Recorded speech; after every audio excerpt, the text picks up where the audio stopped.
एकादशी महात्म्य पुत्रदा एकादशी. युधिष्ठिर म्हणाले, श्रीकृष्ण, कृपा करून पौष महिन्याच्या शुक्ल पक्षातील एकादशीचे महात्म्य सांगा. तिचे नाव काय आहे? ती करण्याचा विधी काय आहे? त्यात कोणत्या देवतेची पूजा केली जाते? भगवान श्रीकृष्ण म्हणाले, राजन, पौष महिन्याच्या शुक्ल पक्षातील जी एकादशी आहे, तिचे नाव पुत्रदा आहे. पुत्रदा एकादशीला नाम मंत्रांचे उच्चारण करून फळाफुलांनी श्रीहरीची पूजा करावी.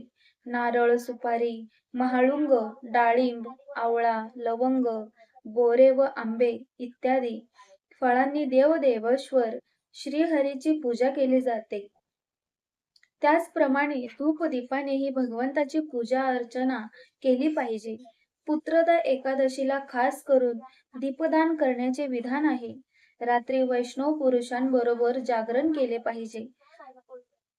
जागरण करणाऱ्यांना जे फळ प्राप्त होते ते हजारो वर्षांची तपश्चर्या करूनही मिळत नाही. ही सर्व पापांचे हरण करणारी उत्तम तिथी आहे. चराचर जगासहित समग्र त्रैलोक्यात यापेक्षा श्रेष्ठ कोणतीही तिथी नाही. समस्त कामना व सिद्धींचे दाता भगवान नारायण या तिथीचे अधिदेवता आहेत. पूर्वीच्या काळची गोष्ट आहे. भद्रावतीपुरीत सुकेतुमान राजा राज्य करीत होते. त्यांच्या राणीचे नाव चंपा होते. राजाला दीर्घ काळपर्यंत कोणताही वंशधारी पुत्र झाला नव्हता. म्हणून दोघे पती पत्नी नेहमी चिंतेत व दुःखात डुबलेले असत. राजाची पितरे त्यांनी दिलेले अर्घ्य शोकोच्छवासाने गरम करून पीत होते. राजाच्या नंतर दुसरा कोणी असा दिसत नाही जो आम्हा लोकांचे तर्पण करेल असा विचार करून त्यांची पितरे दुःखी राहायची. एके दिवशी राजा घोड्यावर स्वार होऊन घनदाट जंगलात निघून गेले. पुरोहित वगैरे कोणालाही ही गोष्ट माहीत नव्हती. हरिण व पक्षी विचरण करणाऱ्या त्या निबिड अरण्यात राजा फिरू लागले. मार्गात कुठे कोल्ह्यांची कोल्हे कुई कुई ऐकू येत असे तर कुठे घुबडांचे ओरडणे, जेथे तेथे अस्वले आणि हरणे दृष्टीस पडत असत. अशा प्रकारे फिरत फिरत राजा जंगलाचे सौंदर्य न्याहाळीत होते. एवढ्यात दुपार झाली. राजाला भूक व तहान सतावू लागली. ते पाण्याच्या शोधात इकडून तिकडे भटकू लागले. कोणत्या तरी पुण्य प्रभावाने त्यांना एक उत्तम सरोवर दिसले. ज्या सरोवराजवळ ऋषीमुनींचे बरेच आश्रम होते. शोभिवंत राजाने त्या आश्रमांकडे पाहिले.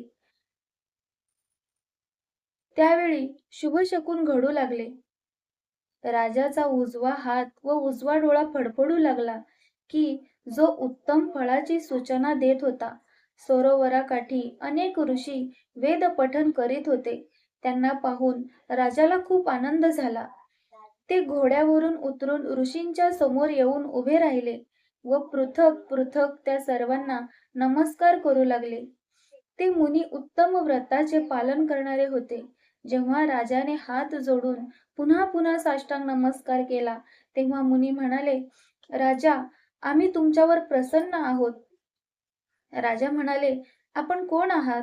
आपली नावे काय आहेत आणि आपण कशासाठी येथे जमला आहात? कृपया हे सर्व सांगा.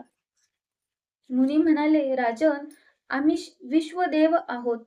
येथे स्नानासाठी आलो आहोत. माघ महिना जवळ आलाय. आजपासून 5व्या दिवशी माघ स्नान सुरू होत आहे. आजच पुत्रदा नामक एकादशी आहे की जी व्रत करणाऱ्यांना पुत्र देते. राजा म्हणाले, विश्वदेवगण, जर आपण प्रसन्न असाल तर मला पुत्र द्या. मुनी म्हणाले, राजन, आजच पुत्रदा नामक एकादशी आहे. हे व्रत खूप प्रसिद्ध आहे. तुम्ही आज या उत्तम व्रताचे पालन करा.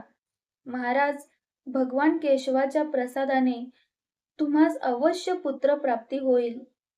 भगवान श्रीकृष्ण म्हणतात, युधिष्ठिर, अशा प्रकारे त्या मुनींच्या सांगण्यावरून राजाने उत्तम व्रताचे पालन केले.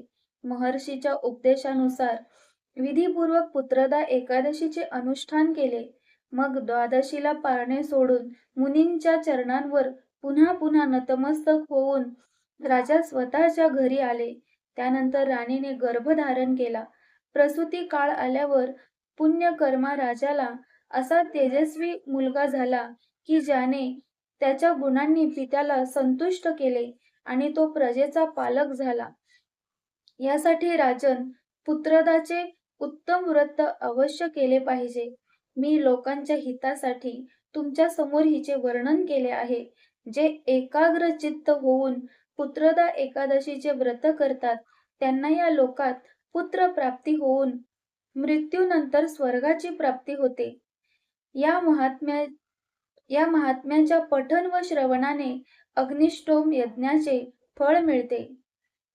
ओम नमो भगवते वासुदेवाय.